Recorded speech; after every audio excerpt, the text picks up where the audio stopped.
두려움은 누구에게나 찾아온다. 불을 끄고 켜는 것이 자신의 선택인 것처럼 그 두려움에 잠식당할지 말지는 자신이 선택할 수 있다. 보통의 사람이라면 처음부터 그렇게 직면하는 것이 쉽지만은 않다. 하지만 누구나 할 수 있는 것이다.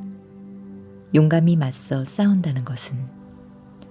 아니, 그렇게 거창하게 말할 필요도 없다. 누구나 아프고, 누구나 두렵고, 누구나 서툰 것처럼 처음부터 잘할 수 있는 것은 하나도 없었기에 기분에 지지 않고 불안을 관리하면 인생이 관리된다.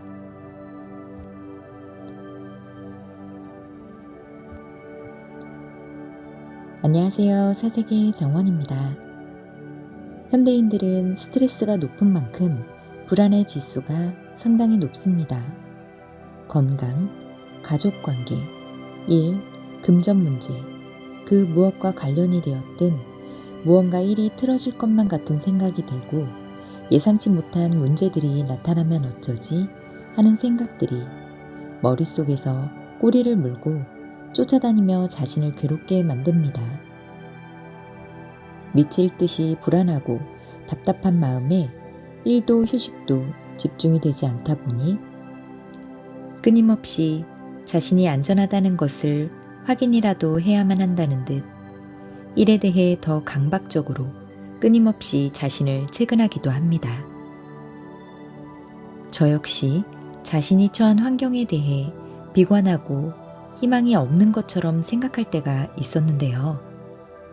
그러다 보니 남들과 같이 있을 때 행동이 부자연스럽거나 말이 겉돌고 핵심을 말하지 못하며 자신의 행동이 부산스러워지는 걸 느끼는 경우가 있었습니다. 그런 행동을 감추려고 하면 할수록 다른 사람과 더욱 깊은 관계를 맺지 못하고 함께 있는 것이 고통이고 스트레스 그 자체일 때가 많았어요. 그런데 여러분, 이런 불안을 어떻게 관리하느냐에 따라 빠르게 평안한 상태에서 삶의 통제력과 자존감을 되찾을 수 있다는 사실을 아시나요? 막연히 다른 대체 보상을 통해 잠시 불안을 잊을 수는 있습니다. 하지만 그런 순간은 잠시, 불안을 관리하는 법을 모르면 또다시 더 큰 불안의 쓰나미로 고통받을 수 있습니다.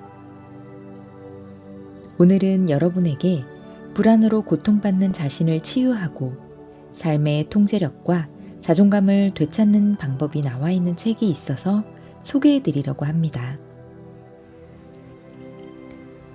심리치료사인 미셸 블룸은 가장 빠르고 확실하게 불안을 달래줄 4단계의 기술을 소개합니다. 또 내 마음이 늘 불안하고 초조한 이유, 지금 당장 불안을 다스리는 법, 몸의 소리 듣기, 불안한 마음도 습관이다, 인간관계에서 받은 상처 벗어나기, 삶의 주도권을 되찾는 치유의 법칙 이라는 소제목들을 통해 미칠 듯한 불안으로부터의 완전한 자유로 가는 열쇠가 무엇인지 소개하는데요. 다 함께 책 속으로 들어가 보실까요? 불안을 관리하면 인생이 관리된다. 미셸 블룸 지음, 동현민 옮김, 더 캐스트 출판입니다.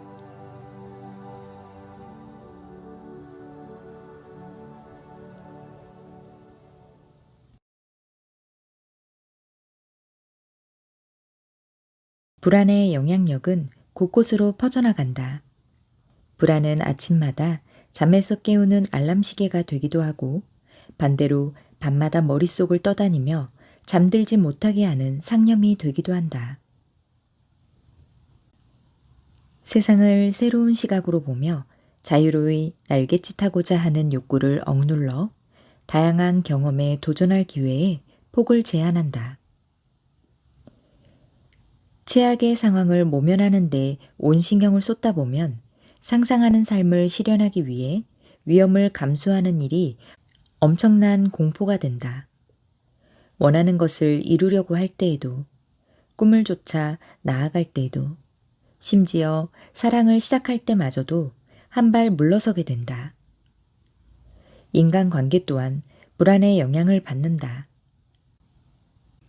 상대의 말을 경청하거나 타인의 요구를 조율하는 일들이 힘들어지고 정서적 안정감과 친밀감을 경험하는 것 또한 어려워진다. 불안은 항상 돌발 상황만 예의주시하며 삶에서 모험심과 즐거움을 빼앗고 지금 이곳에서 펼쳐지는 충만하고 독특한 경험에 주체적으로 반응하지 못하게 만든다. 또한 안타깝게도 불안은 직감적 판단력을 저해한다. 인생의 중대한 결정, 마음이 시키는 일, 건강과 웰빙, 그 어떤 문제에서도 어느 쪽이 옳은지 확신하며 나아갈 수가 없다. 불안을 달래줄 4가지 마음 도구. 몸의 소리 듣기는 누구나 쉽게 익힐 수 있는 기술이다. 신경이 비교적 안정적일 때, 편안하게 집중할 수 있을 때 해보면 가장 좋다. 불안감이 높아진 상태에서는 몸의 소리를 듣기가 조금 까다로워진다. 공포를 잠재우고자 하는 반사적 충동이 강렬해지기 때문이다. 하지만 나는 불안감이 심해질 때에도 몸의 소리 듣기를 손쉽게 활용할 수 있도록 SOAR 연습을 개발했다.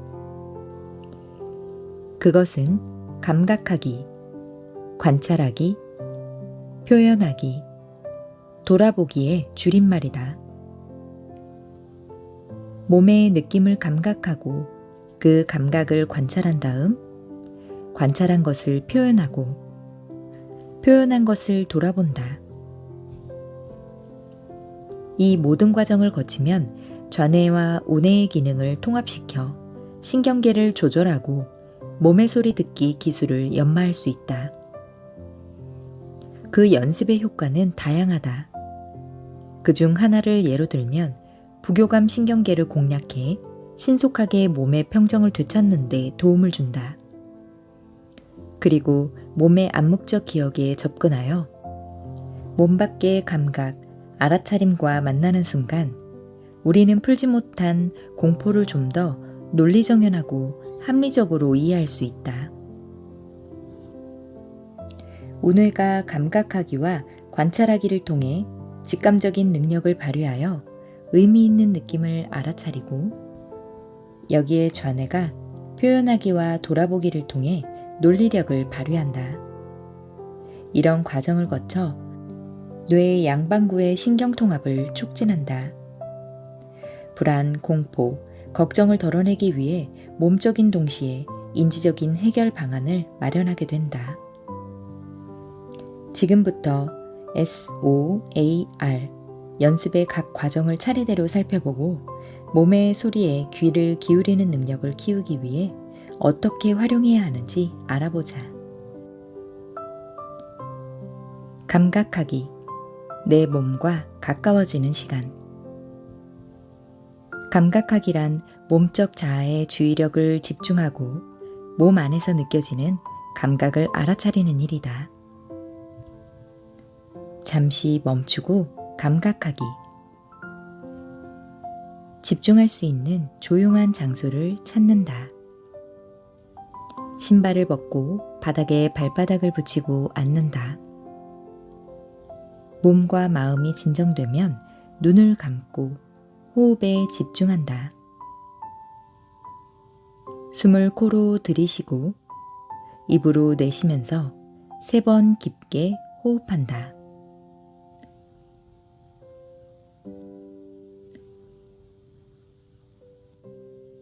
나에게 평온함과 안정감을 주는 것들을 떠올려 본다. 친구, 반려동물, 좋아하는 자연 속 장소도 좋다. 1, 2분 정도 마음속에 되새기며 호흡한다. 오른팔을 왼쪽 겨드랑이에 놓고 왼손은 오른쪽 어깨 위로 올려 자기 자신을 꼭 껴안은 듯한 자세를 취한다. 몸을 강하게 끌어안고 부드럽게 미소 지은 뒤 깊게 숨을 쉰다.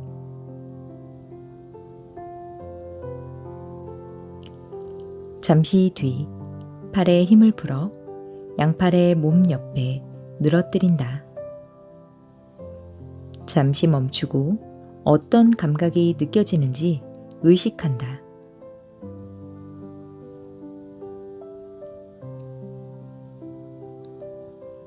왼손을 배 위에, 오른손을 왼쪽 가슴 위에 올려놓는다. 이 자세가 자연스러워지면 마치 아기를 어르는 듯 몸을 좌우로 흔들어 본다. 깊게 호흡한 다음 몸의 주의를 기울인다.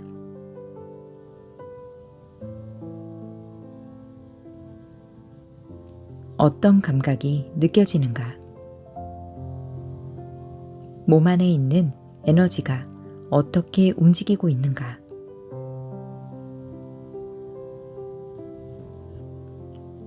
서로 다른 두 물건을 가져와서 한 손에 하나씩 든다. 오른손에 들고 있는 물건에 주의를 기울여 크기, 무게, 질감을 느낀다.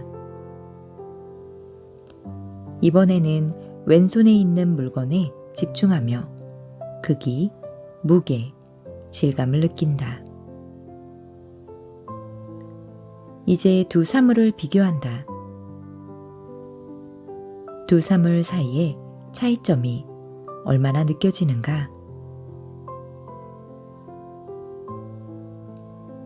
비슷한 느낌은 어느 정도인가? 두 사물을 내려놓은 다음 손의 감각에 주의를 집중한다. 어떤 감각이 느껴지는가?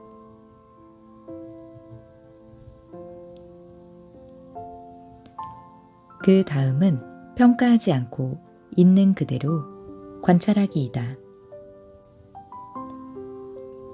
관찰하기란 자리에 앉아서 주관적 평가를 배제한 채 몸 감각을 알아차리는 일이다.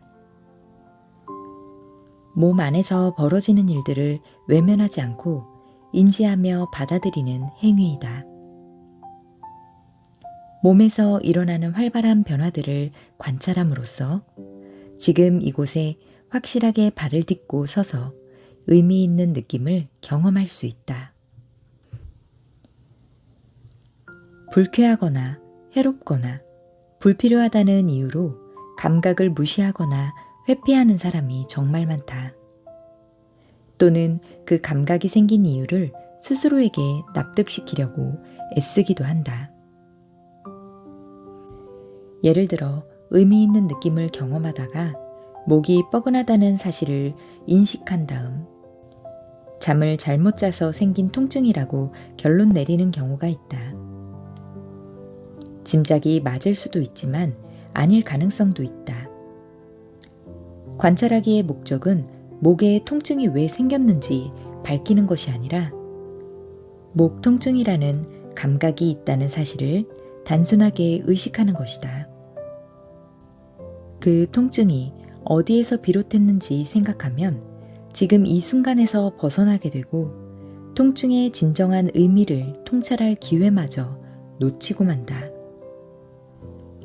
생각하려는 충동이 관찰을 계속하려는 노력을 압도하더라도 스스로 다그치지 말자. 자연스러운 현상이다. 신경생물학적으로 우리는 뭔가를 평가하거나 이야기를 만들고 과거의 기억을 헤매는 행위에서 벗어나기 어렵다.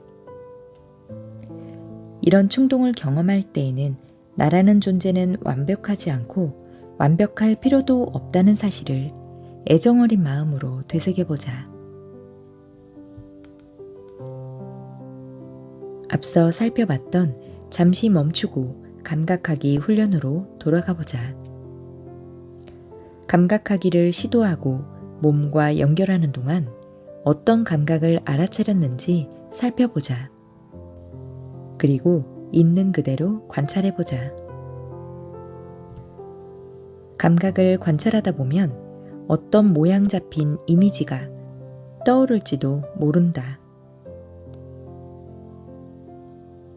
마음속에 이미지가 떠오른다면 그것을 주의 깊게 살피고 몸이 어떻게 반응하는지 지켜본다.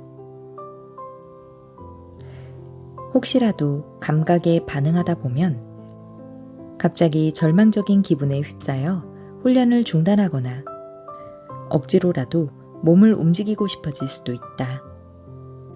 혹시 더 큰 불안을 느낀다 하더라도 일일이 대응하지 말고 그저 관찰한다. 관찰하다 보면 시끄러운 머릿속이 조용해질 즈음 다시 한번 주의력을 몸으로 돌려놓은 뒤 새롭게 알아차린 감각이 있는지 살펴보자. 그 다음 표현하기. 지금 어떤 기분이 드나요? 표현하기란 곧 감각을 묘사한다는 뜻이다. 다시 말해 우리가 경험한 의미 있는 느낌을 관찰한 뒤 이를 말로 옮기는 일이다. 예를 들어 의미 있는 느낌에 집중하는 동안 목에 덩어리가 얹힌 것 같은 감각을 느꼈다고 가정해보자. 자리에 앉아서 관찰하다 보면 그 덩어리도 어떤 특색을 지니고 있다는 사실이 느껴지기 시작한다. 시간을 들여 관찰할수록 우리가 경험하는 감각은 더 세밀하고 구체적으로 모습을 드러낸다. 관찰한 감각을 세밀하게 표현하면 그 감각과 이어지면서도 적당한 거리를 둘 수 있다. 불안이 공포처럼 밀려왔을 때 우리는 미처 눈치채기도 전에 감각에 휘말려 감각과 나 자신을 구분할 수 없게 된다. 감각이 내가 되고 내가 곧 공포 그 자체가 되고 만다. 그럴 때 표현하기는 이러한 일이 벌어지는 속도를 늦춰 감각 하나씩 뜯어볼 수 있도록 한다. 감각을 따로따로 구분함으로써 압도적이고 강렬한 기분을 가라앉히고 스스로 감각과 동일시하지 않게 된다. 그저 감각을 경험할 뿐이다. 마지막으로 돌아보기. 불안의 촉발 요인은 우리가 알아차리지 못하는 사이에 불이 붙는다. 불안의 근원인 암묵기억이 무의식 속에 있기 때문이다. 우리의 불안의 촉발 요인과 그와 관련된 행동 반응을 이해하면 우리가 내려놓지 못하고 있었던 핵심 믿음에 다가갈 수 있다. 시간을 내어 돌아본 내용을 꼭 일기장에 기록해보라. 돌아본 것을 종이에 기록하면 머릿속에 담아뒀을 때에 비해 현실감이 훨씬 강력하게 느껴진다. 일기를 쓰면 생각, 믿음, 감정이 있는 그대로 명확하게 받아들일 수 있다. 이제부터 잠시 멈추고 돌아보기를 시작하자. 먼저 숨을 코로 들이마시고 입으로 내뱉으며 호흡에 집중한다. 발에 집중하여 발바닥에 닿은 지면을 느낀다. 지금 앉아있는 자리와 등의 느낌을 알아차린다. 의자에 기대고 있는 몸의 느낌과 호흡에 주의를 기울인다.